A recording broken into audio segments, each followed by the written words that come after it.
आउज़बिल्लाहिमिनश्शैतानिर्रजीम बिस्मिल्लाहिर्रहमानिर्रहीम। आप लोग देख रहे हैं मेरा यूट्यूब चैनल बायोलॉजी ब्रेकडाउन। हम ह्यूमन स्केलेटन के मुतालिक पढ़ रहे हैं, जिसमें आज का हमारा टॉपिक है मसल्स एंड मूवमेंट।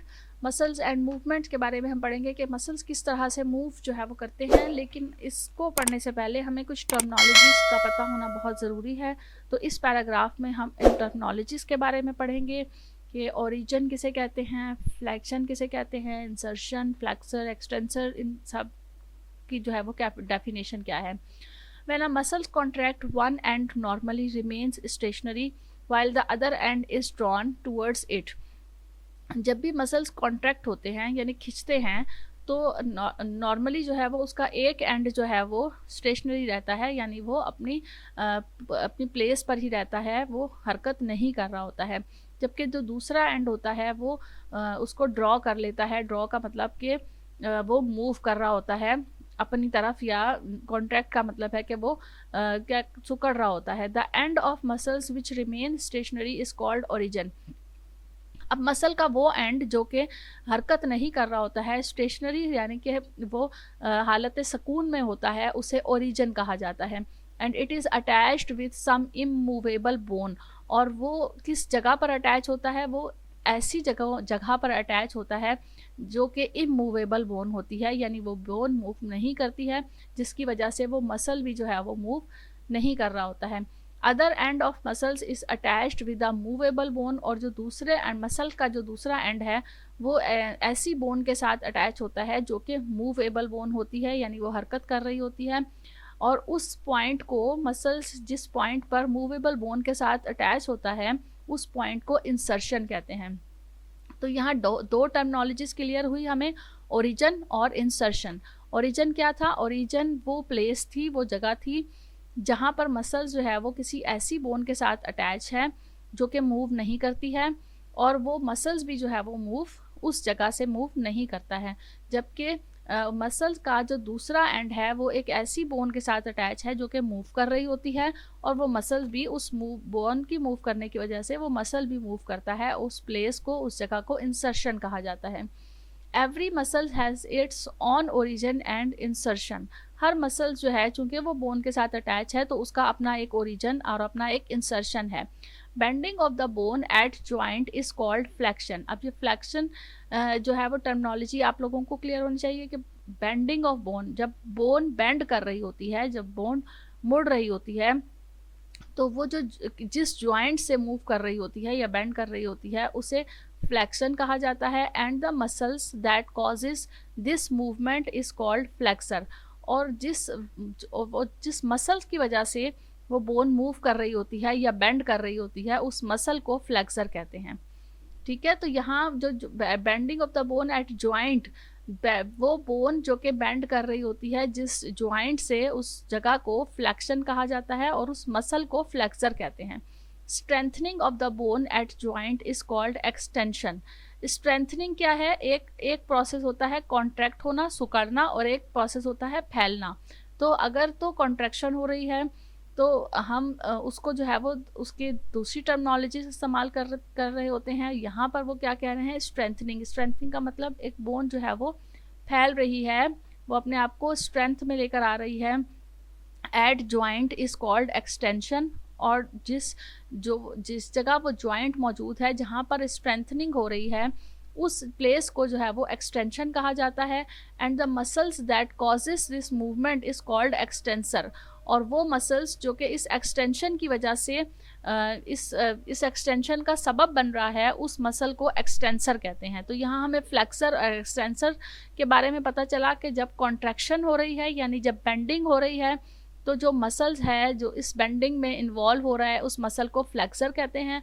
और जब स्ट्रेंथनिंग हो रही है तो जो स्ट्रेंथनिंग की या एक्सटेंशन हो रही है, एक्सटेंशन का उस एक्सटेंशन की वजह जो मसल्स है, जिस मसल्स की वजह से वो एक्सटेंशन हो रही है उस मसल को एक्सटेंसर कहा जाता है। फ्लेक्सर एक्सटेंसर का डिफरेंस भी आपसे पूछा जा सकता है। The movement produced by a muscles is reversed by an other muscles. ये जो मूवमेंट है जो प्रोड्यूस हो रही है मसल्स के ज़रिए से, इसको कोई दूसरा मसल जो है वो रिवर्स भी कर सकता है। So muscles are arranged in antagonistic pair. लिहाजा मसल्स जो है, यहाँ क्या आपको बात बताई गई, ये बहुत इंपॉर्टेंट बात है कि जो मसल है ये जो मूव कर रहा है, इस मसल की जो मूवमेंट है उसको कोई दूसरा मसल जो है वो रिवर्स कर देता है। जैसे फॉर एग्जांपल एक मसल बेंड हो रहा है तो उसको कोई दूसरा मसल जो है वो एक्सटेंड भी कर सकता है। उसमें ये एबिलिटी, दूसरे मसल में ये एबिलिटी है कि वो उसे एक्सटेंड करे। तो ये जो मसल्स की अरेंजमेंट है उसको वो कह रहे हैं कि उससे हम एंटागोनेस्टिक पेयर कहा जाता है। तो एंटागोनेस्टिक पेयर क्या होता है, या एंटागोनिज्म क्या होती है? Antagonism means production of opposing affect. Antagonism का मतलब है कि मुखालिफ अफेक्ट प्रोड्यूस करे। मुखालिफ अफेक्ट प्रोड्यूस करने का मतलब है कि अगर तो कॉन्ट्रैक्शन हो रही है तो दूसरा मसल जो है वो उसको जो है वो एक्सटेंशन करे उसकी, और अगर एक्सटेंशन हो रही है तो दूसरा मसल जो है वो कॉन्ट्रैक्शन करने में अपना रोल प्ले करे, ऑपोजिट रोल प्ले करे। उस प्रोसेस को एंटागोनिज्म मूवमेंट कहा जाता है। The phenomena in which a muscles opposes the action of the other is called antagonism. और वो फिनोमिना, वो पूरा तरीक़ाकार, वो पूरा लाया अमल जिसमें मसल्स जो है वो अपोजिट एक्शन करते हैं, मुखालिफ एक्शन करते हैं, उस पूरे प्रोसेस को एंटागोनिज्म कहा जाता है। And the muscles which show antagonisms are called antagonistic muscles. और वो मसल्स जिनमें ये खासियत होती है कि वो एंटागोनिज्म को शो करें, उन मसल्स को एंटागोनेस्टिक मसल्स कहा जाता है। तो ये टर्मिनोलॉजीज़ कुछ हैं जो कि आप लोगों को कंफ्यूज भी कर सकती हैं, लेकिन आप लोग इसको अगर 2-3 दफ़ा रीड करेंगे, लेक्चर को सुनेंगे अच्छी तरह से, तो आपको ये बहुत आसान लगेंगी कि ओरिजिन क्या है, इंसर्शन क्या है, फ्लेक्शन, फ्लेक्सर क्या है। फ्लेक्शन जो है वो पॉइंट की बात हो रही है जहाँ बेंडिंग हो रही है, और फ्लेक्सर मसल की बात हो रही है।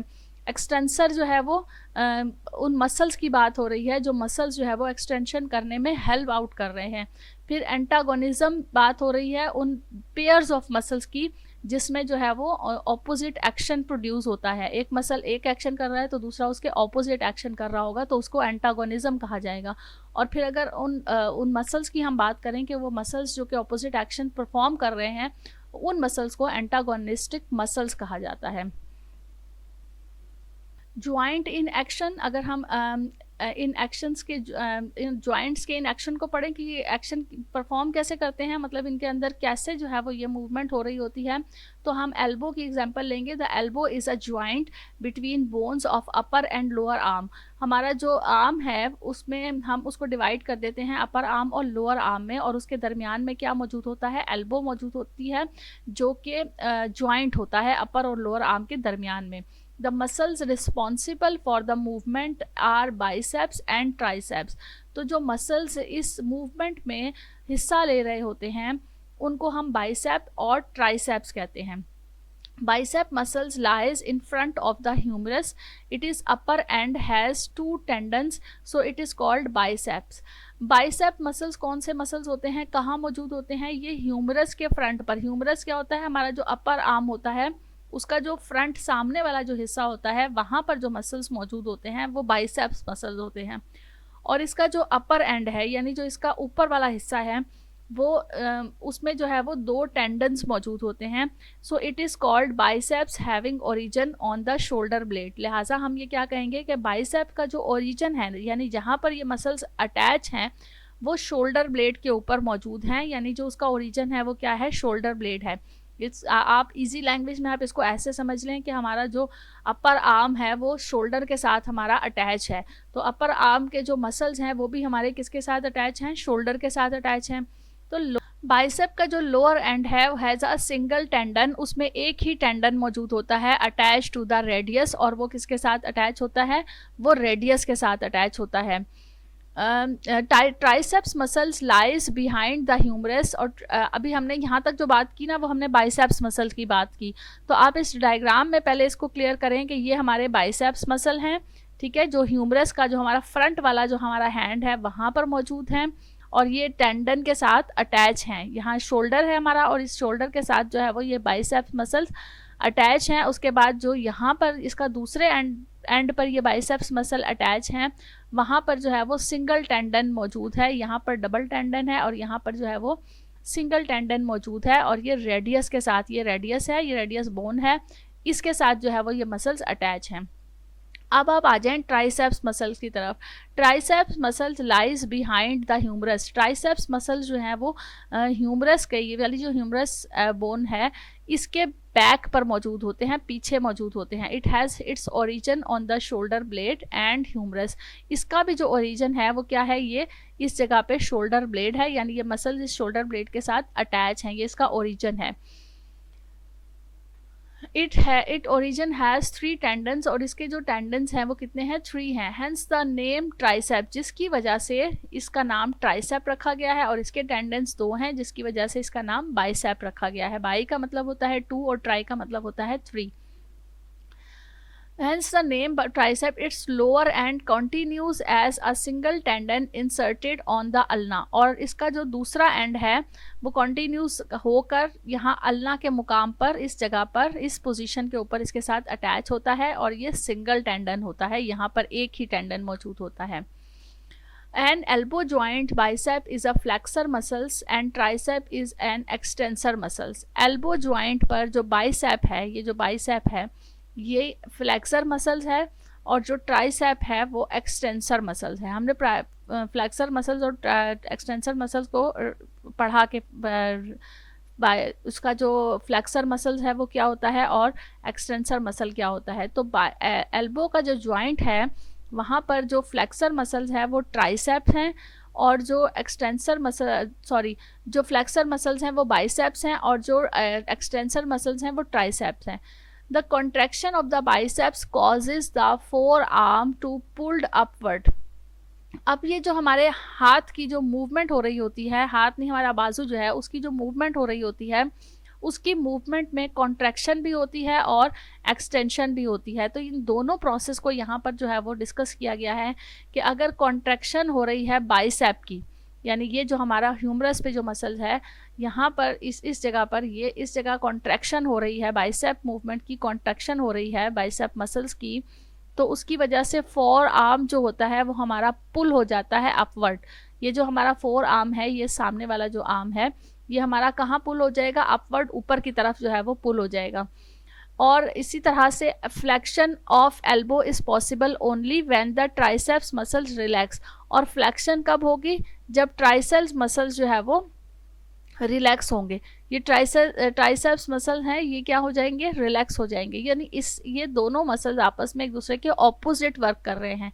जब हमारे इस हाथ ने इस बाजू ने पुल करना है ऊपर की तरफ, तो बाइसेप मसल्स कॉन्ट्रैक्ट होंगे और ट्राइसेप मसल्स जो है वो रिलैक्स हो जाएंगे।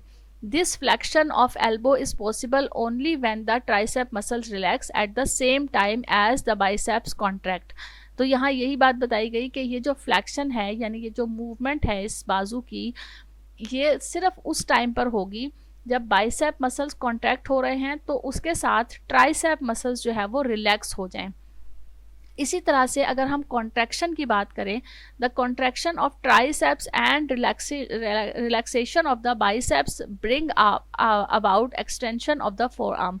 यानी अगर हमारे फोर आर्म ने, हमारा जो बाजू है और बाजू का जो अगला हिस्सा है, उसने एक्सटेंशन करनी है, उसने फैलना है, तो उस टाइम पर क्या फिनोमेना होता है, उस टाइम पर जो बाइसेप्स मसल्स हैं वो रिलैक्स होते हैं, जो सामने वाले मसल्स हैं वो रिलैक्स हो जाते हैं, और जो बैक पर मसल्स हैं वो कॉन्ट्रैक्ट हो जाते हैं। और उनकी कॉन्ट्रैक्शन की वजह से जो हमारा फोर आर्म है, ये जो हमारा बाजू का आगे वाला हिस्सा है, वो एक्सटेंड हो जाता है और फैल जाता है एल्बो के जॉइंट से।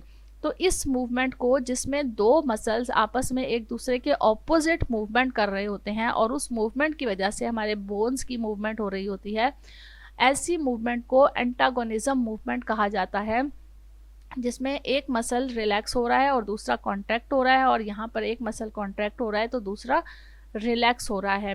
ये जो टॉपिक है एंटागोनिज्म वाला, ये टॉपिक हमारे क्वेश्चन में, हमारे पेपर में बहुत ज़्यादा दफ़ा पूछा जाता है। तो इसको आप लोग बहुत अच्छी तरह से जो है वो समझिएगा।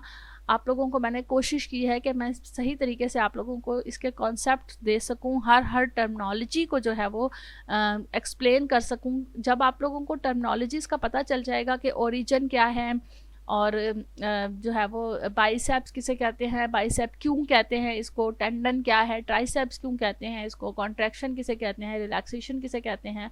फिर आपको इन सारे पार्ट्स के फ्लैक्शन क्या होता है, कॉन्ट्रैक्शन क्या होता है, तो एक्सटेंशन एक्सटेंसर किसे कहते हैं, ये सारी जब टर्मिनोलॉजीज आपको क्लियर होंगी तो आपको ये जो फिनोमेना है एंटागोनिज्म का, ये भी बहुत अच्छी तरह से जो है वो समझ आ जाएगा।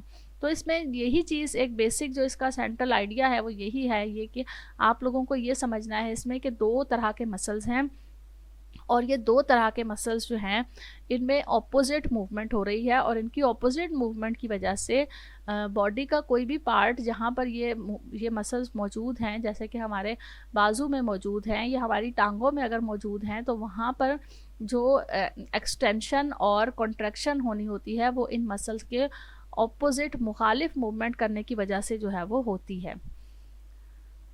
उम्मीद है ये टॉपिक समझ में आ गया होगा आप लोगों को। अब नेक्स्ट टॉपिक जो है वो हमारा डिसऑर्डर ऑफ स्केलेटल सिस्टम है।